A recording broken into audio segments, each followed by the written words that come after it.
আমন্ত্রণ সবাইকে road two democracy অনুষ্ঠানের সঙ্গে আছি আমি ইলিয়াস হোসেন। অনুষ্ঠানটি জেডএসআরএম এর সৌজন্যে শুক্র থেকে রবি এই 3 দিন এই সময়ে আরটিভিতে নিয়মিত সম্প্রচার হয়। দর্শক, নির্বাচন, সংস্কার ও গণহত্যাকারীদের বিচারের সময়সীমা নিয়ে সম্প্রতি অভ্যুত্থানকারীদের মধ্যে তুমুল বিতর্ক চলছে। এরই মধ্যে ডিসেম্বরে নির্বাচন ও করিডোর নিয়ে সেনাপ্রধান জেনারেল ওয়াকরুজ্জামানের দেয়া বক্তব্যে তীব্র আলোড়ন সৃষ্টি করে দেশ জুড়ে।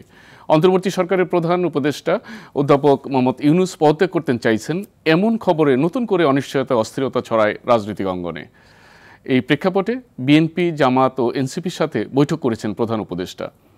ডিসেম্বরের নির্বাচন ও উপদেষ্টা পরিষদ পুনর্গঠনের দাবি জানিয়েছে বিএনপি। জামাত চেয়েছে নির্বাচন ও সংস্কারের রোডম্যাপ, আর এনসিপি চায় আগে স্থানীয় সরকার নির্বাচন। এদিকে প্রধান উপদেষ্টার প্রেস সচিব বলেন বৈঠকে অংশগ্রহণকারী সব দল ডক্টর ইউনূসের প্রতি অকুণ্ঠ সমর্থন জানিয়েছেন। তাহলে কি রাজনীতিতে ঐকমত্য প্রতিষ্ঠিত হবে, নাকি নিজ নিজ দাবিতে অনড় থেকে পরিস্থিতিকে আরও জটিল করে তুলবে দলগুলো? এমন এক প্রেক্ষাপটে দর্শক, আজ আমাদের আলোচনার বিষয় রাজনীতিতে হঠাৎ অস্থিরতা। আর এই বিষয়ে আলোচনার জন্য আজ আমাদের সঙ্গে আছেন বিএনপি চেয়ারপারসনের উপদেষ্টা সাবেক সংসদ সদস্য হারুনুর রশিদ, আছেন এনসিপির যুগ্ম আহ্বায়ক সারোয়ার তুষার এবং দৈনিক যুগান্তরের সিনিয়র সহকারী সম্পাদক মাহবুব কামাল। দর্শক, আপনিও এই আলোচনায় অংশ নিতে পারেন। স্ক্রলে দেখানো নম্বরে ফোন করে প্রতিক্রিয়া দিতে পারেন, জানাতে পারেন মতামত, প্রশ্ন করতে পারেন, লিখতে পারেন ফেসবুকেও। যাচ্ছি মূল আলোচনায়।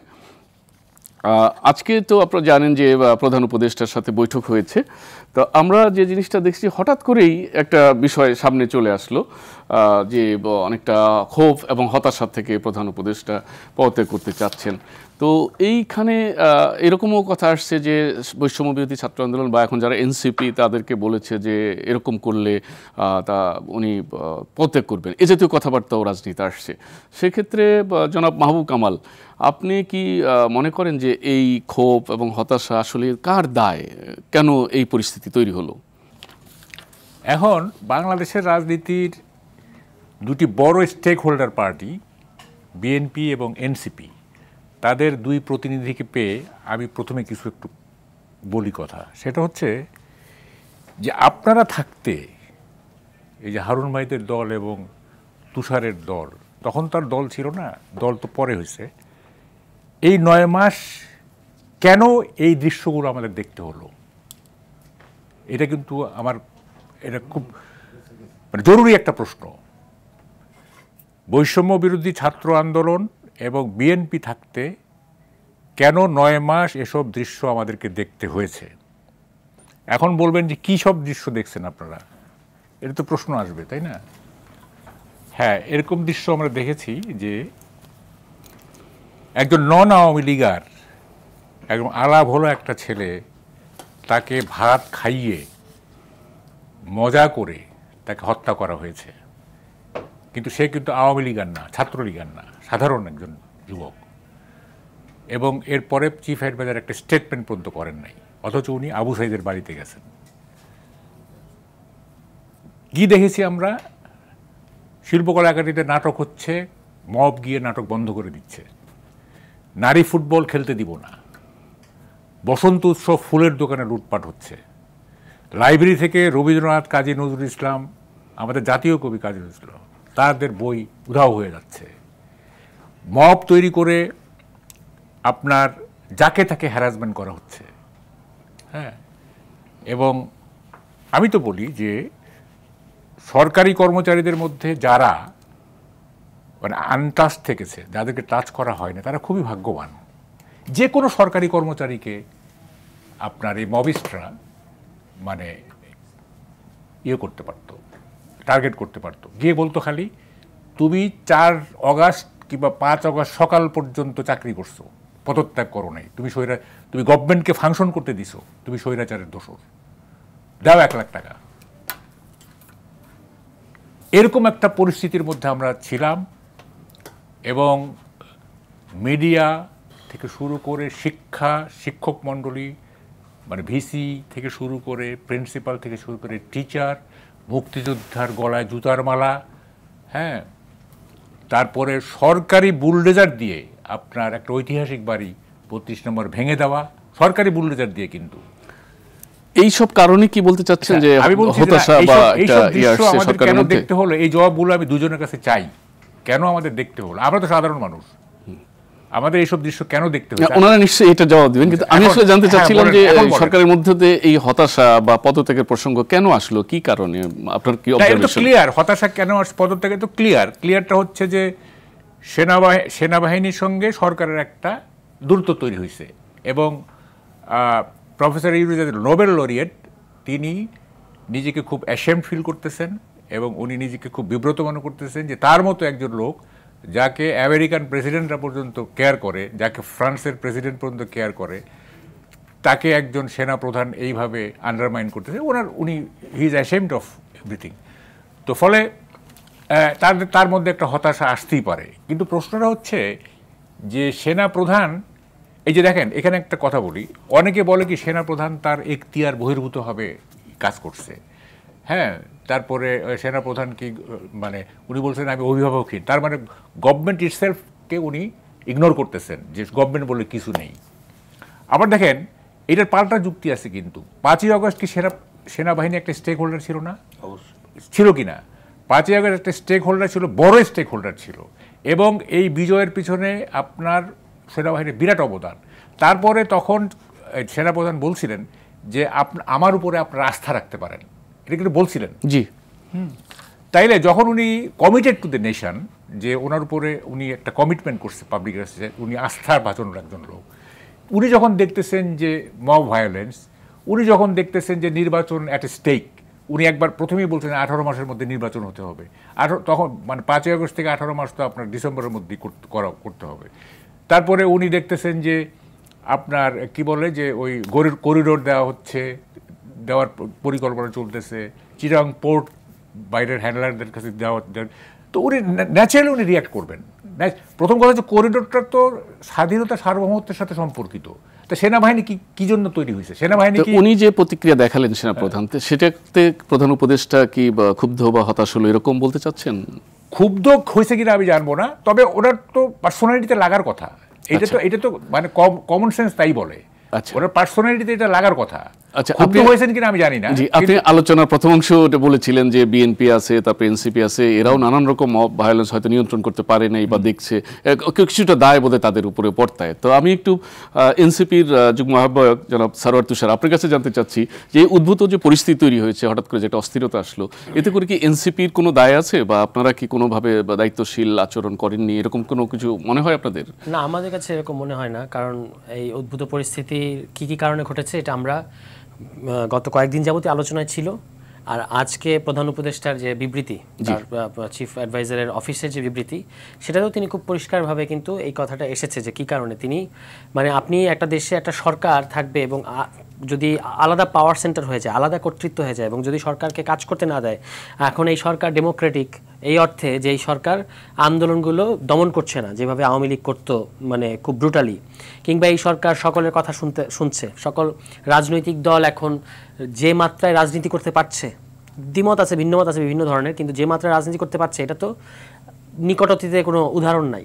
তো সেরকম একটা সরকার আপনি যদি তাকে এখন এই সুযোগ পেয়ে, যেহেতু মানুষ দুহাত খুলে সমালোচনা করছে, হ্যাঁ, এবং যে কোনো কিছু, বাংলাদেশ টেলিভিশনে সরকারের সমালোচনা হয় প্রতিদিন, তো এইরকম একটা সময় আপনি যদি দেখেন এখন তাকে জিম্মি করেন, ঢাকাকে অচল করে দেন, কিংবা যদি এসে এমন কেউ বলে যে নির্বাচন অমুক সময় হতে হবে, 1 জানুয়ারি থেকে নির্বাচিত সরকার হাতে ক্ষমতা থাকতে হবে, এমন কেউ যদি বলে যে আর এটা বলার এখতিয়ার প্রাপ্ত না, তাহলে তো আপনি সরকার যে আপনার যে একটা বৈধ কর্তৃত্ব আছে এটা দিয়ে প্রশ্নবিদ্ধ হয়, তখন তো তিনি হতাশ হবেনি এবং ক্ষুব্ধ হবেনি।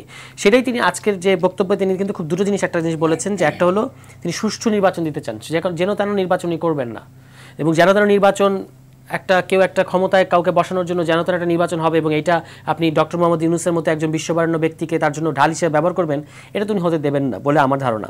আর দ্বিতীয়ত হচ্ছে এখতিয়ার বহির্ভূত মন্তব্য, যেমন ধরুন আমি এটা অবশ্যই সেনাবাহিনী বাংলাদেশের গৌরবের অংশ, তারা আমাদের সার্বভৌমত্বের প্রতীক, ঐতিহাসিকভাবে এই বাহিনী সবসময় জনগণের পক্ষে ছিল, আবার এখনও এই 5 আগস্টের আগে তারা গুলি না চালিয়ে জনগণের পক্ষে থেকেছে। কিন্তু তবু সেনাবাহিনী প্রধান কিন্তু বলতে পারেন না যে 18 মাস পরে নির্বাচন হতে হবে, এটা তার কর্তব্য না। যখন নির্বাচন কবে হবে এটা কারা ঠিক করবে? এটা ঠিক করবে সরকার, এটা ঠিক করবে রাজনৈতিক দলগুলো, এটা ঠিক করবে বাংলাদেশের জনগণ। এই কনসেনসাসের ভিত্তিতে এটা নির্বাচন হবে এবং নির্বাচন হবেই। বাংলাদেশ অন্য কোনো রাস্তা নাই।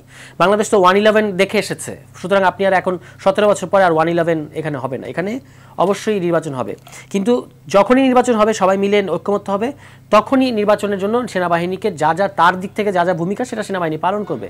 সেনাবাহিনী প্রধান বলে দেবেন না যে অমুক সময়ে নির্বাচন হতে হবে। আপনি কথা শুরুতে বলছিলেন যে যখন তখন আন্দোলন বা যেখানে সেখানে অবস্থান করা, এনসিপিও কিন্তু এই কাজগুলো করে আসছে। যেমন উদাহরণ বলেন, এই তো কিছুদিন আগে আওয়ামী লীগ নিষিদ্ধের জন্য তারা এটা কি জনতান আন্দোলন? না, আমি জনতান আন্দোলন বলি নাই, কিন্তু এটা বাংলাদেশের যে কোনো দাবিতে তারা যে মাত্রার রাস্তায় নামে। পেছনে মানুষের মানে ছিল এটাতে। আর আমরা এখানে কিন্তু গেছি অনেকগুলো, আমরা জোন বিচ্ছা পুরো ঢাকা এটা নিয়ে সমাবেশ করেছি ছোট ছোট। তারপরে এই যে ঢাকা দক্ষিণে একটা আমরা সমাবেশ করেছি। তারপরে এই এসকেলেশনটা ঘটেছে আব্দুল হামিদের বাংলাদেশ থেকে পলায়নের পর, এবং এটার পেছনে বাংলাদেশের মানুষের যে মাত্রা সমর্থন ছিল, এটা একটা জাতীয় দাবি ছিল। এমনকি বিএনপিওতে আন্দোলন সফল হওয়ার পরে বলতে বাধ্য হয়েছে যে আমরা তো চিঠি দিয়েছি অনেক আগেই, তাই না?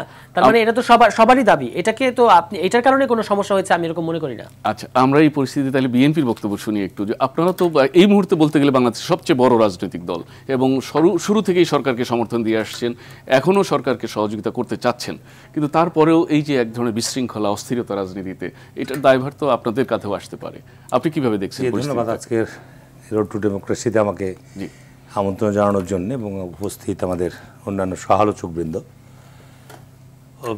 বর্তমান সময়ে দেশে একটা অস্থিরতা বিরাজ করছে, বিশেষ করে গত এক সপ্তাহ যাবৎ ঢাকা বিশ্ববিদ্যালয়ের একজন ছাত্র হত্যাকাণ্ডের পর এবং আমাদের ইশরাক গত সিটি কর্পোরেশন নির্বাচনে যে অংশগ্রহণ করেছিল এবং নির্বাচনে অনিয়ম পক্ষপাতিত্বের জন্যে সে ওই সময় নির্বাচনী ট্রাইব্যুনালে মামলা করেছিল এবং দীর্ঘদিন পর সে মামলা রায় হওয়ার পর তার পক্ষে রায় দেওয়ার পর এইটি সরকার বাস্তবায়ন ক্ষেত্রে আপনার গড়িমসি করা, দীর্ঘসূত্রিতা করার ফলশ্রুতিতে একটা অসন্তোষ তৈরি হয়েছে, যার ফলশ্রুতিতে কিন্তু গত 7-8 দিন বলবো আমি ঢাকা শহর একেবারেই কলাপস হয়ে গেছে। এবং এর ফলশ্রুতিতে আরও কিছু ঘটনা ঘটেছে। সেনাবাহিনীর জায়গা থেকে একটা বক্তব্য এসছে, রাজনৈতিক দলসমূহের জায়গা থেকেও কিছু বক্তব্য এসছে। আমরা বিএনপি হিসাবে কিন্তু আমরা গত 9 মাস যাবতই বলে আসছি যে এই সরকারের প্রধান দায়িত্ব কর্তব্য কী, সংস্কার বিষয়ে আমরা কোনো দ্বিমত নাই। শেখ হাসিনা বা তার দোষরদের বিচার নিয়েও আমাদের কোনো দ্বিমত নাই, এটা চলমান প্রক্রিয়া। এটা ইচ্ছা করলে 6 মাস 1 বছরের মধ্যে আপনি সমাপ্ত করতে পারবেন না। তৃতীয়ত হচ্ছে যে নির্বাচনটা ম্যান্ডেটরি। গত 15-16 বছর যাবৎ বাংলাদেশে মানুষ নির্বাচনের যে আমাদের উৎসবমুখর পরিবেশে নির্বাচন হয়, ভোটাররা ভোট দিতে পারে, প্রার্থীরা শান্তিপূর্ণভাবে ভোটে অংশগ্রহণ করতে, এইটার পরিবেশ নাই। সুতরাং আমরা বারবার সরকারকে বলে আসছি যে আপনি সুনির্দিষ্ট নির্বাচনের রোডম্যাপ দিন। আমি নিজে না হলে আপনার ডজনেরও বেশি জনসভা করেছি সারা বাংলাদেশে বিভিন্ন কর্নারে, কিন্তু দুর্ভাগ্যজনক হলো সত্য, সরকার নির্বাচনের ব্যাপারে সুস্পষ্ট কোনো রোডম্যাপ দিচ্ছে না, বলছে আগামী বছর জুন। আমি আপনাকে বলতে চাই, আজকেও প্রেস সচিব একই কথা বলেছে। এইটা আমি জানি না যে আজকে রাজনৈতিক দলসমূহ বারবার সাক্ষাৎ করছে, সরকারের সুনির্দিষ্ট রোডম্যাপ দিতে সমস্যাটা কোথায়? কারণ আপনাকে ব্যাখ্যা দিতে হবে যে আপনি আগামী বছর জুনে যেতে চাচ্ছেন, ফেব্রুয়ারিতে রোজা, মার্চ, এপ্রিল, মে, জুন এগুলো হচ্ছে বাংলাদেশে যে ওয়েদার, হার্ড ওয়েদার, দুর্যোগপূর্ণ আবহাওয়া, এই সময় নির্বাচনের জন্য অনুকূল পরিবেশ নয়। বাংলাদেশে গত 15 বছর মানুষ ভোট দিতে পারেনি। আপনাকে বাংলাদেশে একটা অনুকূল পরিবেশে, বাংলাদেশের একটা সুন্দর আবহাওয়ার পরিবেশে নির্বাচন আপনাকে করতে হবে। তো সরকারকে তো ব্যাখ্যা দিতে হবে যে জুন মাসে আপনি কোন সময় নির্বাচনটা করবেন। জুন মাসে করবেন তো জুন মাস কি নির্বাচনের জন্য উপযুক্ত? এটা সরকারকে ব্যাখ্যা দিতে হবে। সরকার কি মার্চ মাসে করবে? ফেব্রুয়ারিতে, মার্চে হচ্ছে আপনার রোজা, রমজান মাস। বাংলাদেশে কোনোদিন রমজান মাসের আপনার নির্বাচন হয়েছে? এই বিষয়গুলো তো সরকারকে পরিষ্কার করতে হবে। আমি তো যেটা পরিষ্কার বুঝতে পারছি যে আমার তো মনে হচ্ছে যে এই সরকার একটা অবাধ সুষ্ঠু নিরপেক্ষ নির্বাচন করতে সফল হবে বলে আমার মনে হয় না। সরকার ইতিমধ্যেই তার বিভিন্ন কর্মকাণ্ডের ক্ষেত্রে বিপুল পরিমাণ বিতর্কের জন্ম দিয়েছে, বিপুল পরিমাণ, যেগুলো আমরা এগুলো নিয়ে কথা বলতে চাইনি। বিএনপি বৃহত্তম রাজনৈতিক দল, আমাদের যে দায়িত্ব, আমরা মনে করি যে বাংলাদেশে যে আন্দোলন সংগ্রাম, যে রক্তপাতের মধ্য দিয়ে পরিবর্তন হয়েছে, দেশে একটা গণতান্ত্রিক যাত্রা, একটা শুভ সূচনা হোক, একটা গণতান্ত্রিক পথে আমরা অগ্রসর হই। বাংলাদেশে গত 50 বছরে বারবার গণতন্ত্র হোঁচট খেয়েছে, বারবার বাধাগ্রস্ত হয়েছে। সুতরাং এত রক্তপাতের মধ্য দিয়ে যে পরিবর্তনটা এসছে, আমি কি আজকে এই অন্তর্বর্তী সরকারের প্রতি আমার আস্থা বিশ্বাস আমি প্রকাশ করতে পারবো? আপনি সচিবালয়ে ঢুকেন, আজকে আমি সচিবালয়ে গেছিলাম, তো হয় সচিবালয়ে কর্মচারীরা আজকে আপনার কালো হাত ভেঙে দাও, গুড়িয়ে দাও, আপনি নতুন কালো আইন তৈরি করছেন, মানে সরকার বিরোধী স্লোগান দিচ্ছে তারা, সরকার বিরোধী স্লোগান দিচ্ছে। তো এগুলোতে কে উস্কানি দিচ্ছে? সরকার নিজেই। আমি একটা হাদিস থেকে আপনাকে, সহি হাদিস থেকে, বুখারী শরীফের একটা হাদিস থেকে কথা বলছি, যে আল্লাহ রসুল বলছেন যে তোমাদের যে সমস্ত বিপদ আপদ তোমাদের আরোপিত হয় সেগুলো তোমাদের কৃতকর্মের ফল। আমি নিঃসন্দেহে বলছি যে সরকার আজকে যে অবস্থা তৈরি করেছে এটা সরকারের কৃতকর্মের ফল। এই উদ্ভূত পরিস্থিতিতে বিএনপির কোনো দায় নাই এটা বলতে চাচ্ছেন আপনি? 100% কোনো দায় না। আমরা তো এখনো সহযোগিতা করতে চাই। আমরা তো প্রফেসর ইউনূসের পদত্যাগ চাইনি, আমরা ইতিপূর্বে কোনো উপদেষ্টারও পদত্যাগ চাইনি, এখন চাইতে বাধ্য হচ্ছি। আপনার খুব স্পষ্ট করে বলেছেন, স্পষ্ট বলে দিচ্ছি যে আমরা খলিল সাহেবকে উপদেষ্টা দেখতে চাই না। সে একজন বিদেশি সিটিজেন। বাংলাদেশের সংবিধানে এমপি মন্ত্রীদের মন্ত্রী এমপি থাকার কোনো সুযোগ নাই। সুতরাং বেআইনিভাবে তাকে এখানে শপথ পড়ানো হয়েছে, তাকে অবশ্যই পদত্যাগ করতে হবে। এবং সে অধ্যত্বপূর্ণ বক্তব্য, উনি প্রেস কনফারেন্স করে বলেছেন যে তিনি দ্বৈত নাগরিক না, এটা তো অধ্যত্বপূর্ণ দাবি কথা করেছেন। বলেছেন। তারেক রহমান আপনার কি অবস্থায় আছে, কি অবস্থায় বসবাস করছে সেটা আমরা সবাই জানি। তাকে নিয়ে আপনি উনি মন্তব্য করছেন, তাহলে এই সরকারের সম্পর্কে আমাদের বক্তব্য কি থাকতে পারে? এই সরকারকে নিয়ে আমরা কি কথা বলতে পারি? আপনি আজকে প্রশাসনের বিভিন্ন টায়ারে আপনি বলছেন আমি সংস্কার করব, কি সংস্কার? 9 মাস পার হয়েছে, 9 মাস থেকে আজকে আপনি সচিবালয়ে ঢুকেন, আপনি এই সরকারের দোষকদেরকে আপনি প্রমোশন দিলেন। এই রিসেন্টলি আপনার ডেপুটি সেক্রেটারি থেকে জয়েন্ট সেক্রেটারি করলেন। আমি আপনার কাছে তালিকা দিয়ে বলে দিচ্ছি, এটা যদি অসত্য হয়, এখানে এনসিপির সরকারের প্রতিনিধিরা আছে, আমি পরিষ্কার বলছি এই কারণে যে আজকে যারা ডিপ্রাইভ গত 15 বছর, যারা অ্যাসিস্ট্যান্ট সেক্রেটারি থেকে ডেপুটি সেক্রেটারি হতে পারেনি 15 বছরে গত, জি, যারা ভয়ানকভাবে বঞ্চিত হয়েছে, আপনি তাদেরকে এখন প্রমোশন পদায়ন করলেন না। কারাকে করেছেন দেখেন, আমি আপনাকে নামগুলো বলে দিচ্ছি, সেটা শুনতে হবে আপনাকে। সময় বেশি আমরা দেখেছি। ডক্টর চিত্রলেখা নাজনীন জেলা প্রশাসক রংপুর, জেলা প্রশাসক জামালপুর, জেলা প্রশাসক শেরপুর, জেলা প্রশাসক গাইবান্ধা, জেলা প্রশাসক চুয়াডাঙ্গা, জেলা প্রাক্তন সালমান রহমানের পিএস, প্রধানমন্ত্রীর কার্যালয়ের পরিচালক, এইরকম ধরেন নৌপরিবহনের প্রাক্তন পিএস, তারপরে আপনার শেখ হাসিনা বেহা মোশাররফের ঘনিষ্ঠ, এইরকম আপনার যাদেরকে আপনি প্রমোশন দিলেন, এরা কত 18 নির্বাচন, রাতে নির্বাচন করেছে, 24 নির্বাচনে জড়িত ছিল, এদেরকে আপনি প্রমোশন দিচ্ছেন। আর যারা গত 15 বছর যাবত ডিপ্রাইভ হয়, তারা এখন পর্যন্ত প্রমোশন পায়নি। তো এরা কার কাছে জাস্টিস? আমরা এই উত্তর জানার চেষ্টা করব। আপনি যে কারণে বললেন নাকি যে আমাদের তুষার আছে এখানে, তুষার আসলে ওই অর্থে সরকারের প্রতিনিধি না। আপনি হয়তো বলবেন যে এনসিপির সাথে সরকারের একটা জানাশোনা আছে হয়তো, বা যোগাযোগ আছে। হাদিসটা এই কারণেই বললাম যে আপনার আমাদের যে এই পরিস্থিতির জন্য আমাদের কৃতকর্ম দায়ী, জি, বুঝছেন? এটা তো কোনো সন্দেহ নেই। আমরা সরকারকে সহযোগিতা বারবার বলছি, সরকার নিজে থেকেই এই সমস্ত কার ইশারায়, কার ইঙ্গিতে এই সমস্ত আপনার কর্মকাণ্ডের পা বাড়াচ্ছেন, এটা সরকারকে জবাব দিতে হবে। আচ্ছা, জনাব মাহবুব কামাল, আপনি একটা জিনিস লক্ষ্য করবেন যে আমরা তো বিএনপি একটি বড় দল, সেই হিসেবে তার বক্তব্য জানতে চেয়েছিলাম। তো আপনি লক্ষ্য করেছেন যে এই উদ্ভূত পরিস্থিতিতে যাতে বিষয়টাকে সমাধানের দিকে নেওয়া যায়, যে কারণেই বোধহয় প্রধান উপদেষ্টা আপনার বৈঠক ডেকেছেন, সর্বদলীয় বৈঠক হবে, আজকে 3টি দলের সাথে বৈঠক হয়েছে। আপনি কি আশাবাদী যে এরকম আলোচনার মাধ্যমে হয়তো এই পরিস্থিতিটা স্বাভাবিক হবে বা রাজনীতি তার সঠিক পথে যাবে? না, আমি এসব ব্যাপারে আশাবাদী না। আমি আশাবাদী যাদের উপরে, সেটা আমি উল্লেখ করবো না। যা হোক, এখন দেখেন আজকে যে হারুন ভাই আপনারা যে আজকে গেলেন, আরে আমি তো দেখতেছি নাথিং নিউ। আপনারা কি ওখানে কি করলেন? আপনারা ডিসেম্বরের মধ্যে নির্বাচন চান, এটা আগের কথা। আপনারা সংস্কারের যেগুলো অসমাপ্ত থাকবে, তারেক রহমান এগুলি আপনাদের সংস্কার পলিসি আছে, করবেন ইলেক্টেড হয়ে মানে ক্ষমতায় আসার পরে। আপনারা বিচারের যে সমস্ত জিনিস অসমাপ্ত থাকবে, আপনারা সেগুলি ক্যারি ফরওয়ার্ড করবেন। Nothing new. আপনারা কি করলেন? 3জন উপদেষ্টার পদত্যাগ চেয়েছেন, এটা নতুন সংযোজন। না, এগুলি ফানি ব্যাপার আর কি। এবং কোনো তো রেসপন্স পাইলেন না। হ্যাঁ, এবং এখন তো শুনতেছি যে ওই যে শফিকুল আলম তো সেই একই রেকর্ড তো বাজাইলো যে 30 জুন হচ্ছে ডেডলাইন। দেখেন, আমি ওই তখনকার আমাকে একটু সময় কম দিয়েছিলেন, আমি ওই জায়গাটা বলি। এই যে বলতেছেন না সেনাবাহিনী বলতেছেন এখতিয়ার বহির্ভূত। হ্যাঁ, এখতিয়ার বহির্ভূত, অফকোর্স এখতিয়ার বহির্ভূত। কিন্তু কোন পরিস্থিতিতে উনি বললেন? দেখেন, এই 9 মাস আমরা কি দেখছি? এটা স্টেট অফ নেচার। এটাকে হবসের পলিটিক্যাল সায়েন্টিস্ট হবস বলে স্টেট অফ নেচার। রাষ্ট্র গঠিত হওয়ার আগে যে পৃথিবী যেটা ছিল, সেটা প্রকৃতির রাজ্য, কোনো আইন কানুন কিছু না, যে যেভাবে পারছে সেইভাবে। তারপরে একটা সামাজিক চুক্তির মাধ্যমে মাধ্যমে রাষ্ট্র গঠিত হয়েছে সোশ্যাল কন্ট্রাক্ট থিওরির মাধ্যমে। তো এই 9 মাস তো রাষ্ট্রের মধ্যে প্রকৃতির রাজ্য আমরা দেখছি, স্টেট অফ নেচার। একটা রাষ্ট্র আছে, ওর মধ্যে প্রকৃতির নেচার, যে যেভাবে যা পারছে তাই করছে। হ্যাঁ, তো এই পরিস্থিতিতে সেরা প্রধান যদি রিয়াক্ট করে, এবং উনি তো কমিটেড টু দ্য নেশন, 5 আগস্টের পরে তো উনি বলছিলেন যে আমার উপর আপনি নির্ভর করতে পারেন, তখন উনি এখতিয়ার বহির্ভূত হলেন না। এখন এখতিয়ার বহির্ভূত হয়ে গেলেন, তখন তো বললেন না যে আপনার তো এই কাজ এইটা না। হ্যাঁ, তো ফলে যখন যেটা প্রয়োজন পড়বে তখন আমার লোক, আবার যখন প্রয়োজন পড়বে তখন আমার লোক না। 5 আগস্টে যদি বলতেন যে না আপনারা ক্যান্টনমেন্টে থাকেন, আমরা হাসিনারে নামাইতেছি, আপনার তো এখানে আসার দরকার নাই, তাইলে না বুঝতাম এখনকার কথাটা জাস্টিফাইড হইতো।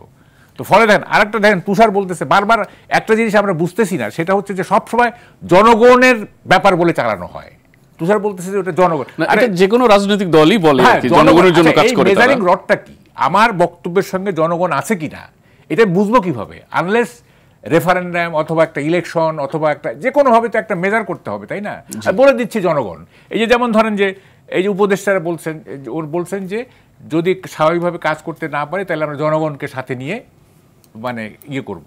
তা জনগণকে সাথে নিয়ে কোন জনগণ? এটা তো মানে কারা, মানে 2-4 হাজার লোক হইলেই সেটা কি জনগণ হয়ে যায়? তারপর দেখেন এই যে এনসিপি বলতেছে যে নির্বাচন কমিশন আস্থা হারাইছে, জনগণ আস্থা হারাইছে, সুতরাং তাদেরকে পদত্যাগ। নির্বাচন কমিশন যে আস্থা হারাইছে এটা কিভাবে বুঝলাম আমরা? নির্বাচন কমিশন তো একটা ইলেকশনও করে নাই, তাই না? আনটেস্টেড একটা ইলেকশন করে নাই।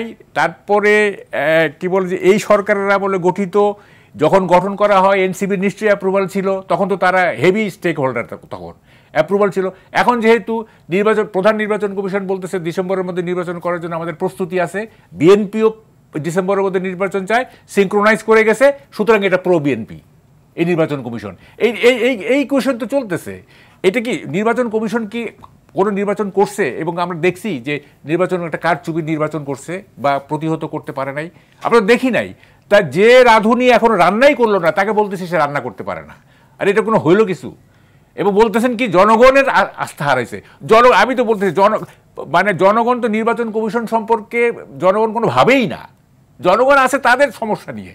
হ্যাঁ, মানে তার নিরাপত্তা, তাদের বাজার, তাদের এগুলি নিয়ে জনগণ নির্বাচন কমিশন নিয়ে ভাবে। তুষার, আপনি এটা মনে করেন? দুলা ভাই, ইঞ্জিন ঠিক না থাকলে গাড়ির যেমন কোনো ভরসা নাই, ভালো রড না হইলে বাড়িরও কোনো ভরসা নাই। দুইটাই বিপজ্জনক। তো কোন রড কিনবো? কেন জেডএসআরএম 25 বছরের পথ চলায় নিরাপদে রাখার প্রত্যয়ে। বিশেষ করে আমাদের এনসিপির যুগ্ম আহ্বায়ক তুষার, আপনার উপরে বেশ কিছু প্রশ্ন চলে আসছে, তো আমরা আপনাকে দিয়ে আবার শুরু করতে চাচ্ছি আলোচনাটা, যে এই বিষয়গুলোকে আপনি কিভাবে দেখছেন?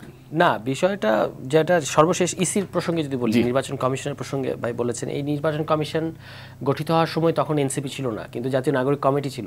তখনই আমরা এই একদম আমাদের প্রথম যে স্টেটমেন্ট, পাবলিক স্টেটমেন্ট ছিল এই ইসির বিরুদ্ধে।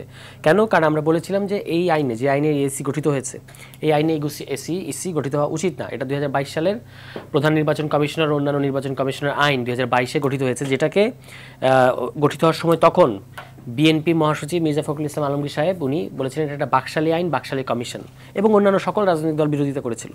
বিএনপির 31 দফার 7ম দফায় হচ্ছে এই আইনটা সংশোধন করার কথা স্পষ্টভাবে বলা আছে।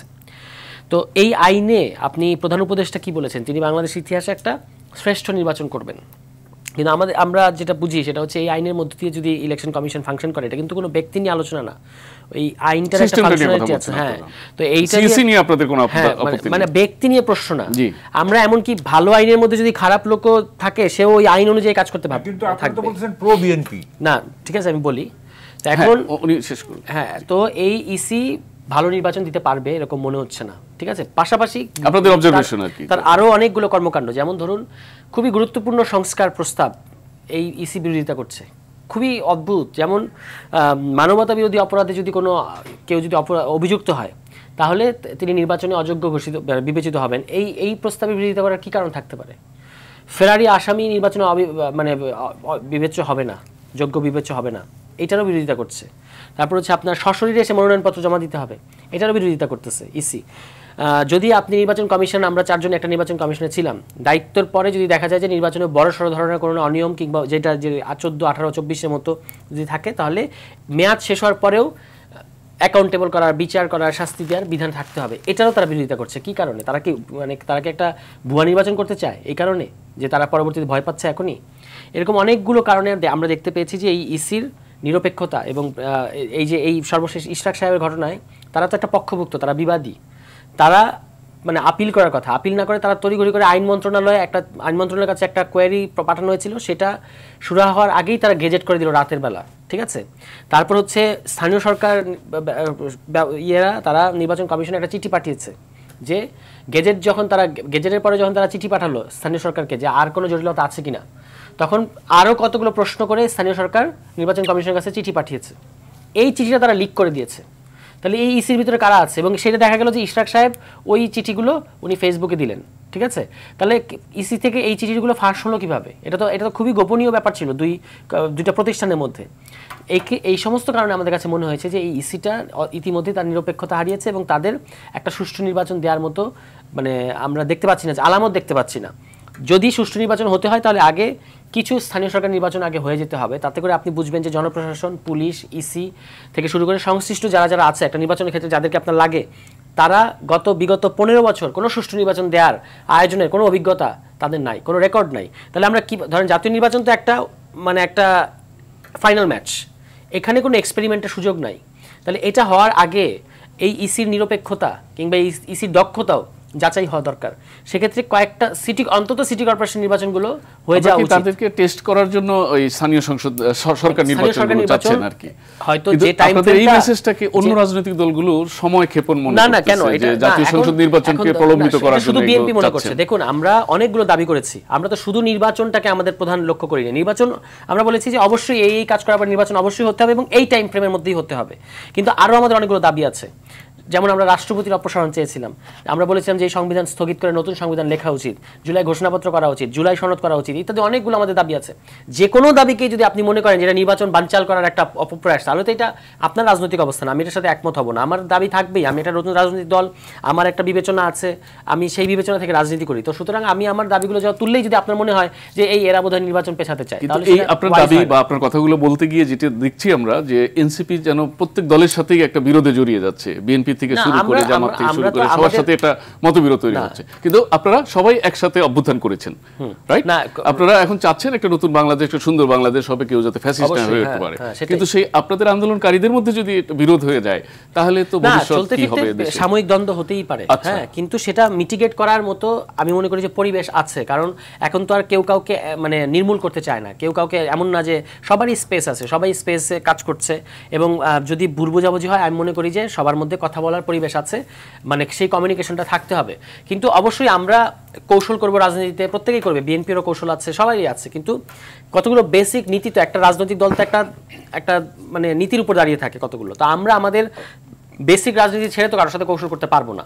তো সেইখান থেকে হয়তো কখনো কখনো মনে হচ্ছে যে তার সাথে মিলছে না, তার সাথে মিলছে না, কিন্তু এগুলো সাময়িক, এগুলো এমন না যে এটা এইখান থেকে আর পয়েন্ট অফ নো রিটার্ন, এখান থেকে আর কখনো মিলমিশ হবে না, সেরকম না। বিএনপির সাথে জামায়াতে ইসলামের 17 বছরের জার্নি, এখন তো মনে হচ্ছে যে বিএনপি জামায়াত ইসলামে একেবারে একজনের জল আর তেল, কখনো মিশবে না, এরকম মনে হচ্ছে না। আবার দেখবেন যে ঠিকই সবই রাজনৈতিক প্রয়োজনে সবই রাজনৈতিক। এখন দেখেন বিএনপি তো খুবই একটা আমি বলবো যে সুবিধাজনক সময়ে এসে জামায়াত ইসলামের সঙ্গ ছেড়েছে। আপনি তো 17 বছর ধরে জামায়াত ইসলামের সাথে ছিলেন, এখন যখন আওয়ামী লীগ নাই তখন আপনি জামায়াত থেকে নিজেকে ডিস্টেন্স করার চেষ্টা করছেন। আপনি তো বিপদে দিয়ে তো তার সাথে ছিলেন, এটাও তো একটা বিষয় আছে। আচ্ছা, বিএনপি নেতা হারুনুর রশিদ, আপনি লক্ষ্য করবেন যে অনেক জায়গায় আলোচনাটা আছে যে দেশের যেহেতু এখন সবচেয়ে বড় রাজনৈতিক দল বিএনপি, এখন যদি ইলেকশন হয় 2 দিন আগে আর পরে, তো সেক্ষেত্রে বিএনপিরই সম্ভাবনা বেশি ক্ষমতায় যাওয়ার। তো সেক্ষেত্রে বিএনপি কেন আরও ধৈর্যের পরিচয় দিচ্ছে না, রাজপথে নেমে আসতেছে, যখন তখন হুমকি দিচ্ছে, এরকম একটা সমালোচনা আছে। তাহলে কি বিএনপি খুব ব্যস্ত হয়ে পড়ছে ক্ষমতায় যাওয়ার জন্য? ধন্যবাদ। আমি আসলে যে বিষয়গুলো এখানে আলোচনা হয়েছে, মানে কামাল ভাই, তুষার, বিষয়টা হচ্ছে যে আপনারা দেখেন আজকে বিএনপি জামাতের প্রধান উপদেষ্টার সাথে সাক্ষাৎ ছিল, তারপরে প্রেস সচিব একটা স্টেটমেন্ট করেছে, পত্রিকা এসছে। আমি এই স্টেটমেন্টের যে অনুমান নির্ভর কিছু কথা এসছে, আমি এটা তীব্র প্রতিবাদ জানাচ্ছি। এবং প্রেস সচিব যেটা বলেছে, এখানে দায়িত্ব পালনে অসম্ভব করে তুললে জনগণকে সঙ্গে নিয়ে সিদ্ধান্ত আমি বললাম। দ্বিতীয় হচ্ছে যদি পরাজিত, এটা স্পষ্ট করতে হবে সরকারকে, যদি পরাজিত শক্তির ইন্ধন, কে পরাজিত শক্তির ইন্ধন এটা করছে, কারা? সরকার তো এখন ক্ষমতায়, তার পিছনে সমস্ত রাষ্ট্রীয় সংস্থা, গোয়েন্দা সংস্থা সব কিছু তার সঙ্গে আছে, এবং বিদেশি ষড়যন্ত্র, সে বিদেশি কারা অংশ হিসাবে সরকারের উপর আরোপিত দায়িত্ব পালনে অসম্ভব করে তোলা হলে এই জিনিসগুলো যে আজকে সরকারের জায়গা থেকে এই ধরনের একটা স্টেটমেন্ট, এইটি আমি মনে করি ইম্যাচিওর একটা স্টেটমেন্ট হয়েছে ভীষণ। আর একটা বিষয় আপনাকে আমি কেন বলছি, আমি কোরআন হাদিসের রেফারেন্সগুলো নিয়ে আসি, পার্লামেন্টও নিয়ে আসতাম। আল্লাহ পাক, আল্লাহ রসুল বলছে যে তোমরা অনুমান নির্ভর কোনো বিষয়ের পিছনে দৌড়িও না। তুষার যে কথাগুলো বললো যে তাদের অভিজ্ঞতাও এখন তো যথেষ্ট সীমাবদ্ধ আছে, তার কারণ তার এনসিপির গঠিত হয়েছে মাত্র কিছুদিন আগে, তারা কোনোদিন নির্বাচনে অংশগ্রহণ করেনি। বাংলাদেশে নির্বাচন কমিশন একটা সাংবিধানিক প্রতিষ্ঠান, এবং এই নির্বাচন কমিশন এই সরকারের সময় গঠিত হয়েছে। এখন পর্যন্ত তারা কোনো নির্বাচন মাঠে আয়োজনই করেনি, আপনি তাদেরকে এখনো বিতর্কিত করছেন। এবং এমন একটা রাজনৈতিক দল বিতর্ক করছে, তারা আগামী দিনে নির্বাচনে অংশগ্রহণে তাদের জনগণের মধ্যে অবস্থান কতটুকু, সে বিষয়গুলো কিন্তু ভাববার ব্যাপার। নির্বাচনে আপনার অভিজ্ঞতার প্রশ্ন আছে। আমাদের দেশে নির্বাচন যেসব কারণে, আমি গত 40 বছর থেকে নির্বাচন করছি, স্থানীয় সরকার থেকে শুরু করে জাতীয় সংসদ পর্যন্ত, এবং আমাদের দেশে নির্বাচনগুলো যেসব কারণের জন্য আপনার বিতর্কিত হয়, পক্ষপাতিত্ব হয়, সমালোচিত হয়, সেগুলো আমরা সকলে জানি, কামাল ভাইরাও জানে। তো এই জায়গাগুলো যদি আপনার একটা সরকারে থাকা অবস্থায়, যে অন্তর্বর্তী সরকার বর্তমান আছে, তাদের যদি মূল ভিশন এবং টার্গেট হয় যে আমরা একটা মানে গ্রহণযোগ্য নির্বাচন করে দেবো, তাদের যদি কোনো স্বার্থ ইন্টারেস্ট না থাকে, তাহলে আপনার মাঠ পর্যায়ে যে প্রশাসন থাকবে তারা যে কাজগুলো করে, এই কাজগুলো যদি আপনি নিয়ন্ত্রণ করেন, তাহলে তো নির্বাচন আপনার গ্রহণযোগ্যতার প্রশ্ন আসবে না, কোনো সুযোগ নাই। আপনি যখন টেস্ট করার, নির্বাচন কমিশন তো সাংবিধানিক প্রতিষ্ঠান, আপনি এখানে উনি যেটা বললো তুষার, যে আমরা নির্বাচন কয়েকটা কিছু জায়গায় নির্বাচন করে টেস্ট করা উচিত, এখানে টেস্ট করার কোনো সুযোগ নাই। আপনার এখানে যখন আপনি নির্বাচনে চলে যাবেন, তখন আপনার জাতীয় সংসদ নির্বাচন একসাথে করতে হবে। আপনি যখন সিটি কর্পোরেশন নির্বাচন যাবে, তখন আপনাকে একটা শিডিউল দিয়ে আপনাকে সিটি কর্পোরেশন নির্বাচনে চলে যেতে হবে। আপনি যখন আপনার উপজেলা নির্বাচনে যাবেন, আপনাকে একটা ধারাবাহিক শিডিউল দিয়ে চলে যেতে হবে। আপনি এখানে টেস্ট কেস হিসাবে যে আমি 5টা করবো, 2টা করবো, 3টা করবো দেখি, এই ধরনের কোনো সুযোগ নাই নির্বাচন কমিশন আইনে। নির্বাচন কমিশনের ক্ষেত্রে যে আরপিওগুলো আছে, তুষার যেগুলো বলছে, প্রয়োজনে নির্বাচন কমিশন আরপিও সংশোধন করতে পারে। যেসব অভিযোগগুলো নিয়ে আসলো যে আপনার ট্রাইব্যুনালে যাদের নামে মামলা হলে আপনি কাউকে অযোগ্য ঘোষণা করতে পারবেন না। মামলা হলে কিন্তু যদি আপনার সাজাপ্রাপ্ত 2 বছর সাজা হলে ফৌজদারি অপরাধে, তাহলে কিন্তু এমপি নির্বাচন করতে পারে না, সাজাটা ঘোষণা হতে হবে, সাজা হতে হবে। কিন্তু অভিযুক্ত হলে না, ওইটা হলো ফৌজদারি অপরাধ, এর কথা হচ্ছে মানবতা বিরোধী অপরাধ। আর মানবতা বিরোধী অপরাধে যদি আপনার এটা আরপিও তো করে নিলেই হবে। নির্বাচন কমিশন সংস্কারের জন্য কেবল একটা প্রস্তাব নিয়েছে, তারা বলতে পারে, কিন্তু মানবতা বিরোধী অপরাধের কারণে যদি বিচার চলমান থাকে, আপনি সে অবস্থায় আপনি কাউকে নির্বাচন অযোগ্য করতে পারবেন না। ওই অপরাধে যদি তারা সাজাপ্রাপ্ত হয়ে যায়, তারপর তাদের উচ্চ আদালতে আপিল করার সুযোগ আছে, কিন্তু তাতে আপিল করার সুযোগ থাকলেও যদি তারা নিচের ট্রাইব্যুনালে সাজাপ্রাপ্ত হয়ে যায়, তাহলে সে নির্বাচন অযোগ্য হবে। কিন্তু এনসিপি পার্টি হিসেবে তারা তো ইসি আইন সংশোধনের জন্য দাবি করতেই পারে। এই জিনিসগুলো এনসিপির জায়গা থেকে, বিএনপির দাবি ছিল এই জিনিসগুলো জায়গা থেকে যদি আপনার খুব স্পষ্ট করা হয়, এনসিপি জায়গা থেকে বলা হয় যে নির্বাচনী এই মানবতা বিরোধী অপরাধের ট্রাইব্যুনালে যাদের মামলা চলমান হয়েছে, তারা যদি ওখানে দণ্ডিত হয়ে যায়, তাহলে তারা অবশ্যই অযোগ্য হবে, কোনো সন্দেহ নাই, তাহলে অযোগ্য হবে। দ্বিতীয়ত হচ্ছে যে আপনার নির্বাচন কমিশনকে এই মুহূর্তে বিতর্কিত করা, যেটা কামাল ভাই বলেছে, তারা তো এখন পর্যন্ত কোনো নির্বাচন আয়োজনই করেনি। নির্বাচন আপনার যেসব কারণে আমাদের দেশে পক্ষপাতিত্ব হয়, যেসব কারণে নির্বাচন বারবার আপনার ক্ষতিগ্রস্ত হয়েছে, সেটা মাঠ পর্যায়ের প্রশাসন, সরকারের যারা ক্ষমতায় থাকে, যে কারণে তো কেয়ারটেকার সরকার ব্যবস্থা নিয়ে আসা হয়েছে, যে একটা নিরপেক্ষ সরকার থাকবে, তারা ওই সময় কোনো কারোর প্রতি পক্ষপাতিত্ব করবে না, এটা ফেয়ার ইলেকশন করে দিয়ে যাবে। সামনে আমাদের এখন যে বিষয়টা বড় চ্যালেঞ্জের, সরকার ইতিমধ্যেই যে সমস্ত উইং পাখা খুলে ফেলেছে, সরকার নিজেই কিন্তু বিতর্কের জন্ম দিয়ে ফেলেছে। আপনি আজকে বাংলাদেশের রাজনৈতিক দলগুলোর সাথে আপনার অন্তর্বর্তীকালীন সরকার আলোচনায় বসছে, আপনি সেই একই মানদণ্ডে এনসিপি কে আসা যায়? এনসিপির এখন নিবন্ধন হয়নি, তাহলে এনসিপি কে ব্যাকআপ করছে কে? তাহলে এই সরকার, আমি বলবো যদি আগামী জুনের মধ্যে সরকার নির্বাচনের ব্যাপারে সুস্পষ্ট রোডম্যাপ ব্যর্থ হয়, তাহলে এই সরকারের বিরুদ্ধে আমি আপনাকে বলে যাচ্ছি, এই সরকারকে, এই সরকারের বিরুদ্ধে আন্দোলন শুরু হবে। জুনের মধ্যে আমরা জুন তো আর দূরে নাই। এই সরকার জুন বলতে বোঝাচ্ছেন 26 জুন, এই জুনের মধ্যে যদি রোডম্যাপ যদি না দেয় সেটি বলছেন। আচ্ছা, আমরা কিন্তু বিএনপি এত দূর পর্যন্ত যায়নি। জি, আমরা বলে আসছিলাম। আজকে আপনার আমাদের তারুণ্যের সমাবেশ ছিল বগুড়ায়, আজকে আমাদের উপদেষ্টা পরিষদের না অন্তর্বর্তীকালীন সরকারের সময় আমাদের স্ট্যান্ডিং কমিটির নেতারা দেখা করতে গিয়েছে। সরকার যদি এই বিষয়টা ক্লিয়ার না করে তাহলে আমাদের মধ্যে জনগণের মধ্যে কিন্তু এটা সন্দেহ সংশয় দানা বাঁধবেই। বিএনপির মতো রাজনৈতিক দল গত 15-16 বছর যাবত শুধুমাত্র নির্বাচনের জন্য, শুধুমাত্র আমি বলবো যে 15 বছর যাবত আমরা অবাধ সুষ্ঠু নিরপেক্ষ নির্বাচনের জন্য ওই 1/11-এর সময় থেকে এখন পর্যন্ত আন্দোলন করছি। আমাদের জীবন দিতে হয়েছে, গুমের শিকার হতে হয়েছে, মামলার শিকার হতে হয়েছে। সুতরাং জনগণ চায় একটা ভোট হোক, কিন্তু আপনাদের আন্দোলনের ফলেই সরকার ক্ষমতায় এসেছে। সরকার যদি আপনার এইটা উপলব্ধি করতে ব্যর্থ হয় এবং এইটা নিয়ে যদি ধোঁয়াশা তৈরি হয়, দেশের পরিস্থিতি আমি বলছি আপনাকে খারাপের দিকে যাবে। আচ্ছা, অবশ্যই যাবে। এই কারণে আজকে সামান্য এই ঢাকা বিশ্ববিদ্যালয়ের একটা ঘটনায় বলেন বা ইসরাকের একটা শপথে নিয়ে এই ঘটনা নিয়ে বলেন, তাতেই করে ঢাকা শহর অচল হয়েছে। আপনি এখন যদি আপনার বিএনপির মতো একটা রাজনৈতিক দল এই সরকারের এই দাবি নিয়ে রাস্তায় নামে, তা আজকে দেশের পরিস্থিতি কি আপনি স্বাভাবিক থাকবে বলে মনে করেন? প্রশাসনকে আপনাকে আগে যেভাবে পুলিশ বাহিনী দিয়ে, র্যাব দিয়ে জনগণের উপর লাঠিপেটা করেছে, গুলি চালিয়েছে, এই সরকারের হুকুমে কি পুলিশ বাহিনী, র্যাব বা আর্মি এ কাজে নামবে? অসম্ভব, অসম্ভব। আমরা আপনার বক্তব্য তাহলে আপনার আমি বলবো সরকারের বোধোদয় হওয়া উচিত যে রাজনৈতিক, আজকে জামাতও বলেছে, কথা বলেছে যে আপনার সরকারের সুনির্দিষ্ট রোডম্যাপ দিয়ে দেওয়া উচিত। আর কেন সরকারের বিলম্ব করা? আমরা একটু মাহমুদ ভাই বিশ্লেষণটা শুনতে চাচ্ছি যে এই পরিস্থিতি থেকে একটা ইতিবাচক উন্নতি কিভাবে হতে পারে। রোড ম্যাপটা দিতে অসুবিধাটা কোন জায়গায়? আমি তো মনে করি যে গভর্নমেন্ট যদি বলে যে জানুয়ারিতে হবে ইলেকশন, বিএনপি বোধহয় এটাতে মানে খুব বেশি আপত্তি করবে না। হ্যাঁ, যদি বলে যে 25শে জানুয়ারি বা 30শে জানুয়ারি, আমার মনে হয় না খুব বেশি আপত্তি করবে। তা আপনি রোড ম্যাপটা দিচ্ছেন না কেন? What is so fishy about it? What is the mystery about it? তারা তো কিছু সংস্কারের জন্য সময় নিচ্ছে, এটি বলে যাচ্ছে। জুন বলছেন, আপনি বলেন না জুন একটা দিবেন, আপনি শার্ট ডেট দেন না কেন? আপনি বলেন 30শে জুন হবে, তারপর দেখি মাঠের অবস্থা কি দাঁড়ায়। আপনি তো ডেটই দিচ্ছেন না।